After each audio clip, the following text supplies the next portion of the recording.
So one of the things that can save Assange is if, like we talked about earlier, is if we apply public pressure to our politicians to sign on to the resolution that Tulsi Gabbard and Thomas Massie introduced, which is HR 1175. And she also introduced HR 1162 to pardon Edward Snowden, and HR 8452, the Protect Brave Whistleblowers Act, which aims to reform the Espionage Act and strengthen whistleblowers' protection so that this doesn't happen again, so that we can protect whistleblowers in the future.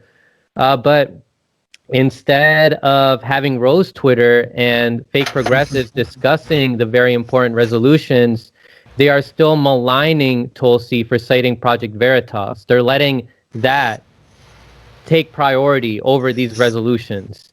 And when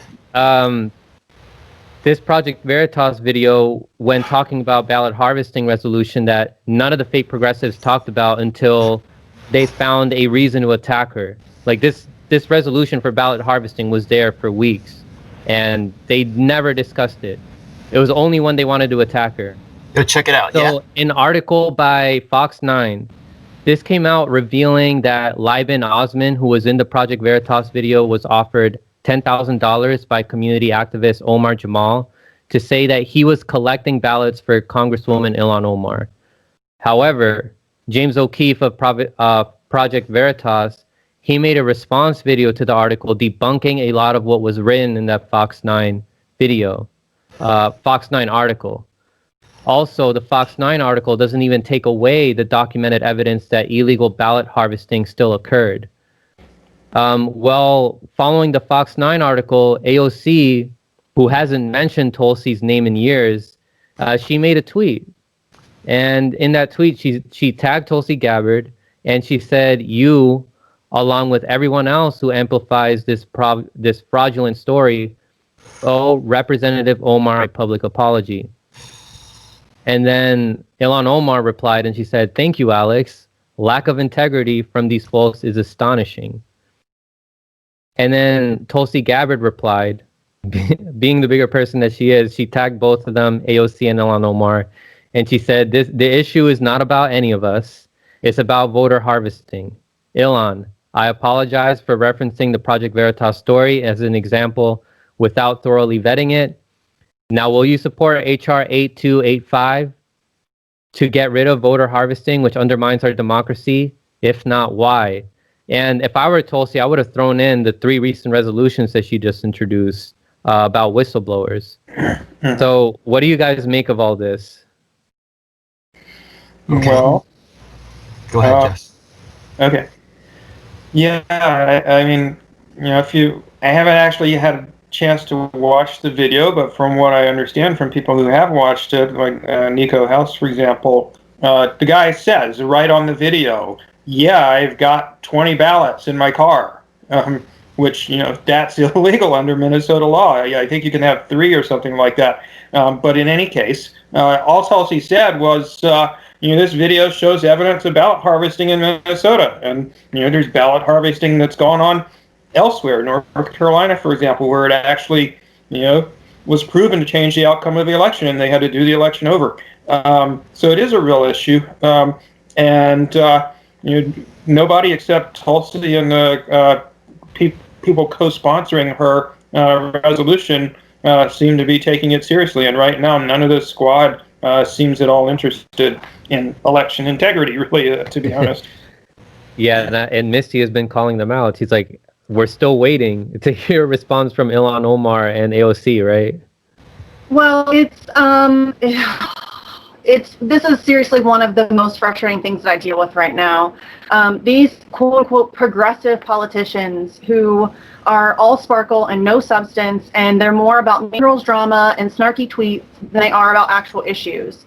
And It's really frustrating to me because, you know, all of these people that follow them and think that they're, you know, on our side and they're these good, you know, progressive leaders or whatever, they're out there making excuses, and it's completely ridiculous. You know, it doesn't matter what you think ballot harvesting or about Tulsi Gabbard or any of that stuff.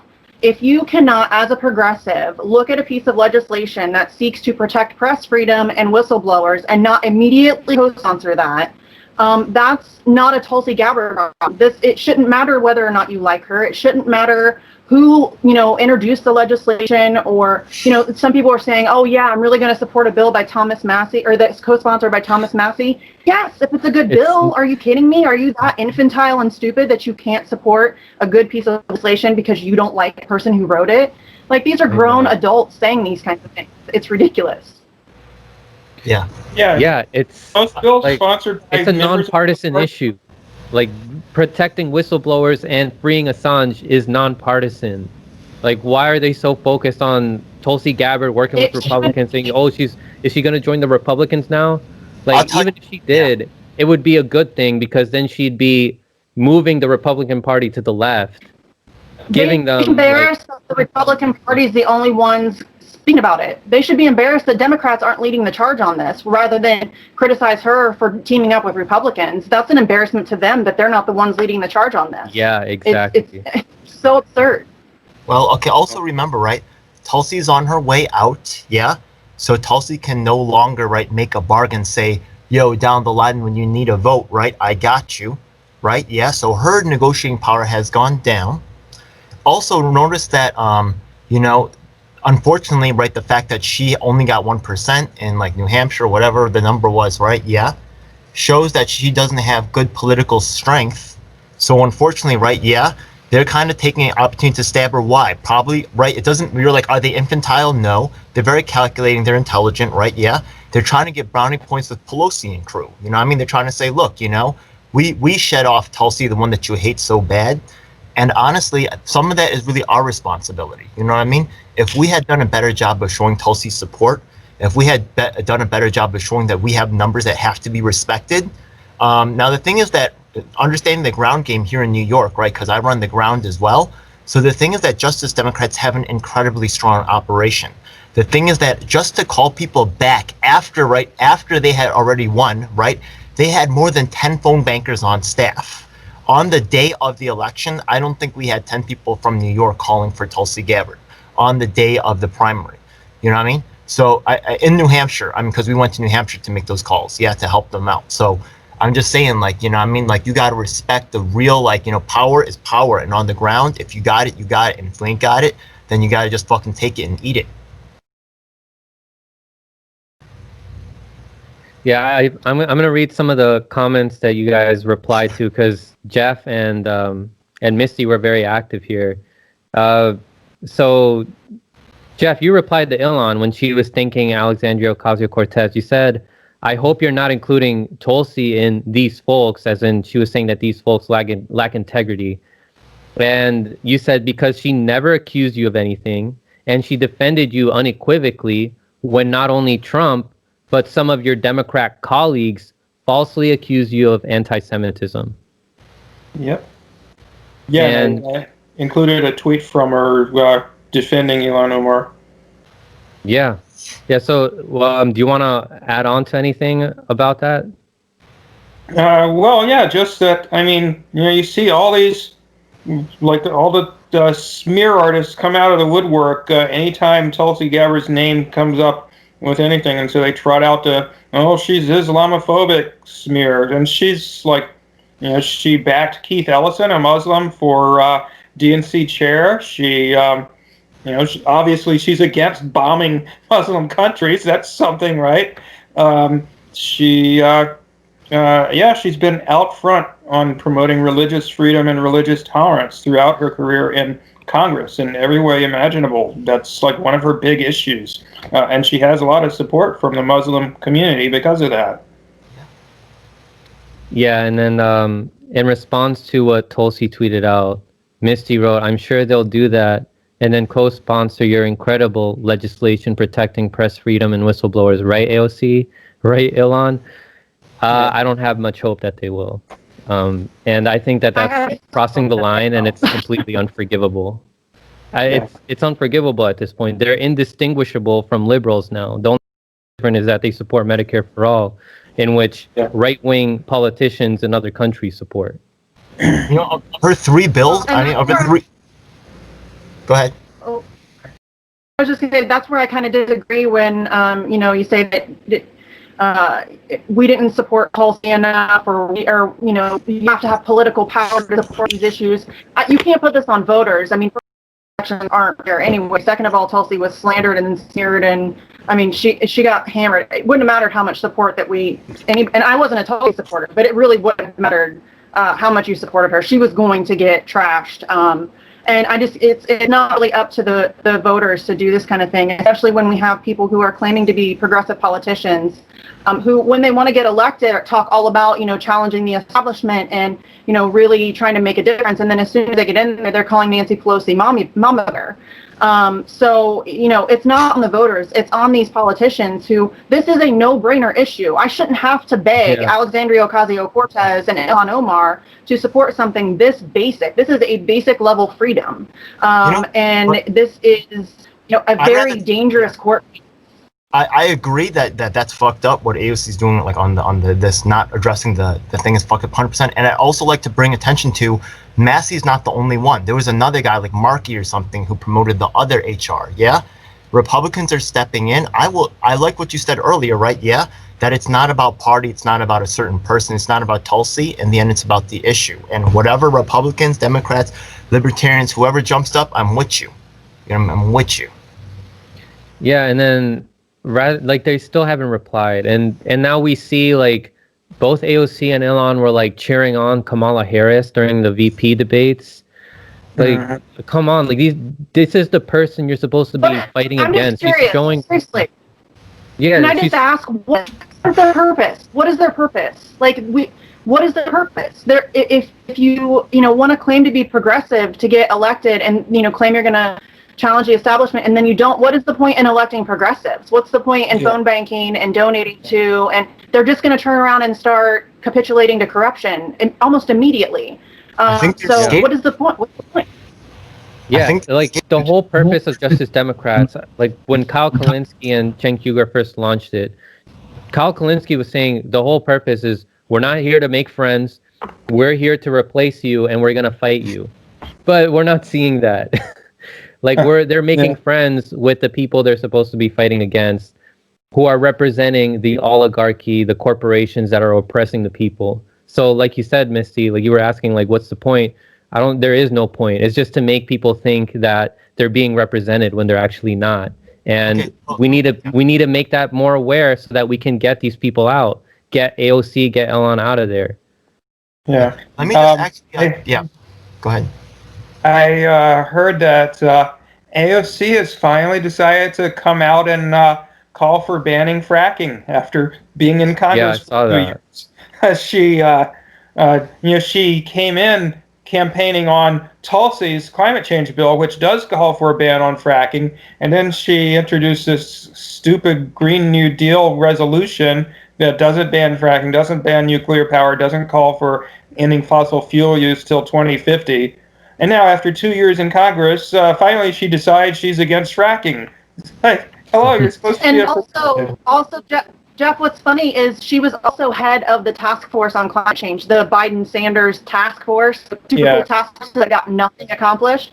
She was the head of the climate one, and in their whole thing, their whole plan that they come out with, fracking isn't mentioned one time, not a single time. God. Of course it wasn't. Yeah, they're just trying to find wiggle room to appease all these corporatists, who they're supposed to be fighting against. Just like Rashida Tlaib, or no, it was Pramila Jayapal, who didn't even bring up single payer during the healthcare task force. And straight up said she wasn't going to, because I know I'm not going to get a pass, so I'm not going to bother. I mean, how weak do you have to be? What is the point? Like, what is the point of having these people there? Like, Tulsi, she's about to step out, so who's left there in the Democratic Party? I don't think I'm ever going to support anybody in the Democratic Party ever again after this election year. They might even have infiltrated other movements, though. You think that the third parties are a safe place? They're not. Also, operators are in there as well. That's why you think post-partisan. That's Action for Assange. We do everything post-partisan. We don't think about things along party lines. We don't care what party you're in. If you support Julian Assange, then we'll work with you. I mean, you just have to start thinking post-partisan, start focusing on issues that matter to you, and stop trying to convince yourself electoral politics is not going to save you. I have an and I want to... Let's choose a day, right? Let's find like a TV show. Like, honestly, I'm calling everybody in New York right now. You guys know the Tonight Show with, I think it's Stephen Colbert, Late Show with Stephen Colbert, right? Let's all wear Assange t-shirts and let's all pick a day. You know what I mean? We'll all get tickets that day and we'll just take over the whole fucking audience. We'll take pictures. I'm never going to go to Stephen Colbert, Ed. Huh? And they would they'd never show you on TV. I mean, they you wouldn't could let us go, in? but they're not going No, to. you wear a shirt over it, you know what I mean? Yeah? Then once we're inside, we take the shirt off. We all got the fucking Assange shirts on, you know what I mean? Then we start taking pictures, and if they don't show pictures of the audience all night, we'll fucking post that shit anyways. I think a good tactic is, I want to give a shout out to Glory Jones. Whenever she goes to protests, like Black Lives Matter protests, or when she goes to other protests in which right-wingers are there, she tries to educate them about Assange. She gives them flyers. And Glory is a bona fide rock star.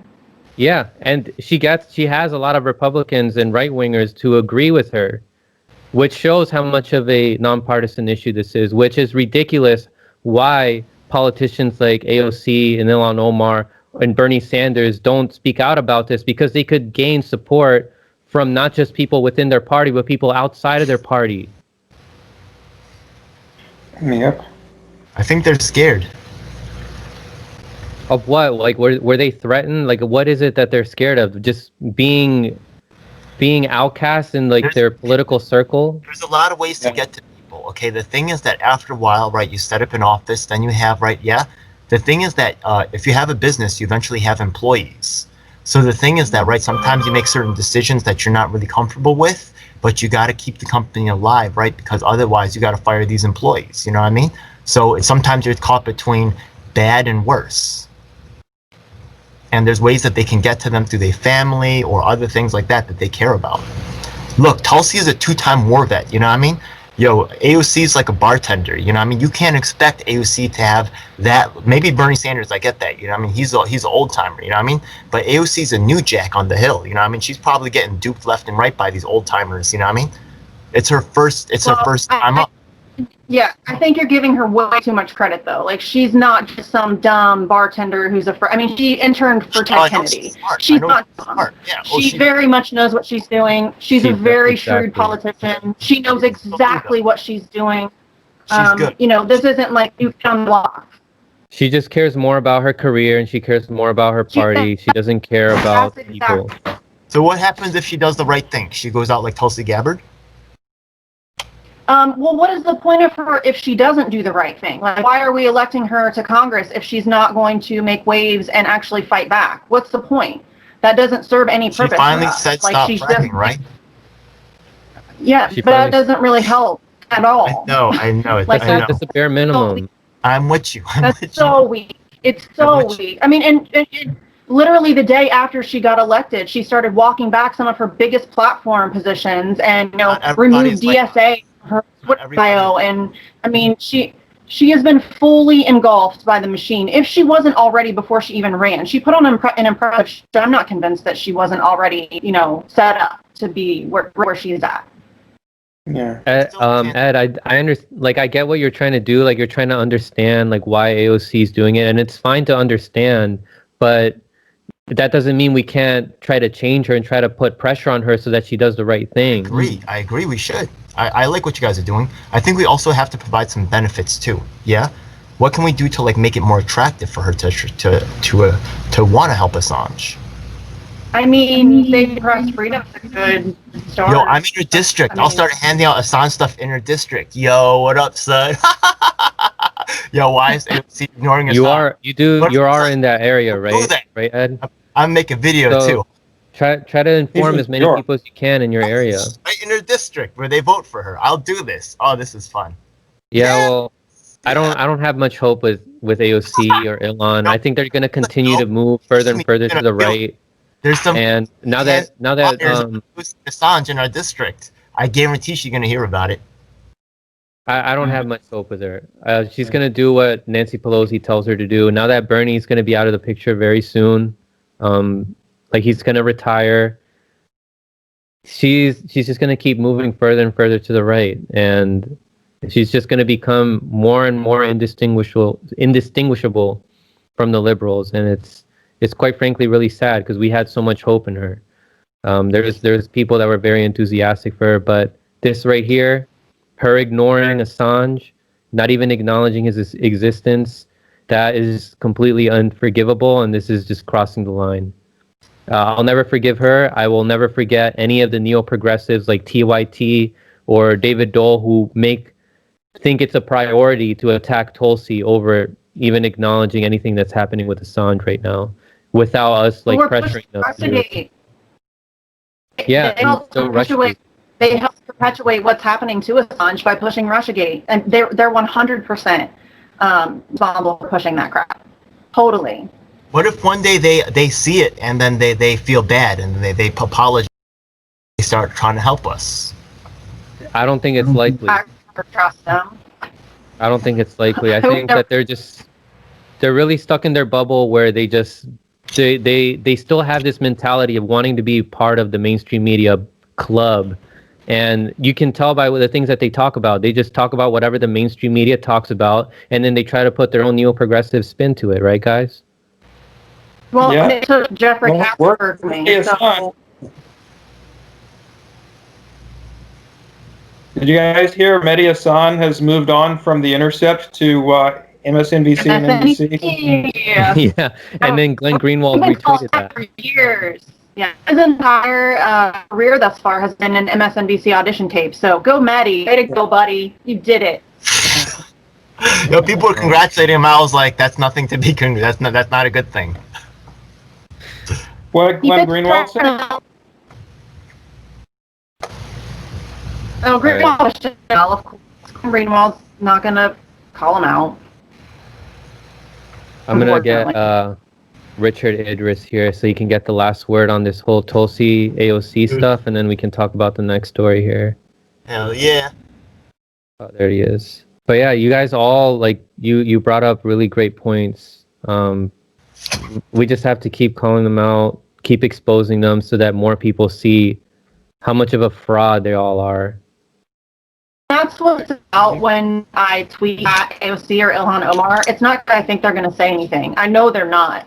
But if some of their followers see that and then start to question why they're not saying anything, then that's a win. Because as much as it is about calling attention to what's happening to Assange, we also have to expose these people for the frauds that they are. It's important because a lot of people put a lot of stock in these politicians. And people are seeing it. Like the more that people call out AOC, the less support she has from people who see it online. Like I see some people with their little rose emojis calling her out now. What's up, Richard? It's great to have you on here. Hey, folks. Good to see y'all. Yeah, we were just talking about the AOC and Tulsi whole drama that's been going on while ignoring the bigger issue here about Assange. So what do you make of it? Oh, yeah, right. I mean, the other day when I woke up and I saw the AOC tweet dunking on Tulsi for the Project Veritas link and not mentioning anything of substance, I knew exactly what it was. It's just misdirection, right? And then the whole squad just jumps on board, and suddenly there's a rift in the left because people don't like to dig beyond surface level issues. Yeah.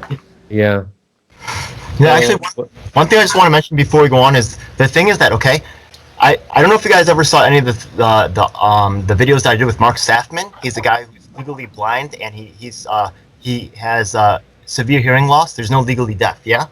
So the thing is that this guy, right, he actually helps with disability issues. And the thing is that we went to different campaigns right after the Tulsi campaign was over, yeah? Talking different campaigns about getting disability issues on their platform. You know what I mean? And honestly, Jamal Bowman, right, aka AOC's people, right, actually let us get, disability stuff on the platform, whereas a lot of other cans just didn't have time for us. Even MPP didn't have time for us and never blew that up, right? Yeah. But the thing is that disability, because it's inconvenient to sometimes deal with their stuff, set up the Zoom meetings, and be able to set up like text to speech, things like that. Yeah, it's extra work. I mean, and some people just don't have the time to do that. I'm not gonna give him a hard time about it. I get it, but come on, guys. You know what I mean? So, AOC with the Tulsi team has already had benefits for people with disabilities in New York City. You know what I mean? So, but nobody reported that. So it's not all bad. We still have some benefits and some good business that we've already finished with them. All right, so you guys want to make any last comments here before we move on to the next story about Russiagate? But free Assange, hell yeah. And everybody who's not for free Assange. Free Assange. Yeah, press freedom and anti-imperialism seem to be hot-button issues that the squad doesn't like to touch. Yeah, which means that they're not real progressives.